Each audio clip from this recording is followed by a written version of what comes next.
Hey everyone, talking about High Karate by Pfizer from their Leeming division. This came out many, many decades ago, but was considered a major classic at the time, and I think it still smells good today.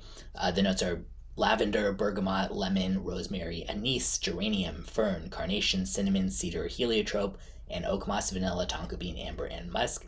Not sure if those are like the exact real notes used in this, but that does kind of give the vibe.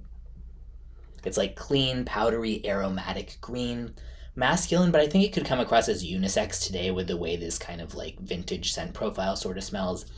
Like definitely, yeah, retro vintage scent, but while it's for sure reminiscent of past fragrance trends, and I think it could maybe smell dated to some today. In my opinion, like I said, this does still smell good. Granted, I wasn't even alive when this came out, so maybe for people who were around then, it would smell extra dated in some way. If it's like, oh god, that reminds me of that era or whatever, but maybe you'd get some nostalgia from it too. Yeah, it reminds me of a lot of the vibe of a lot of other kind of vintage classics from that era.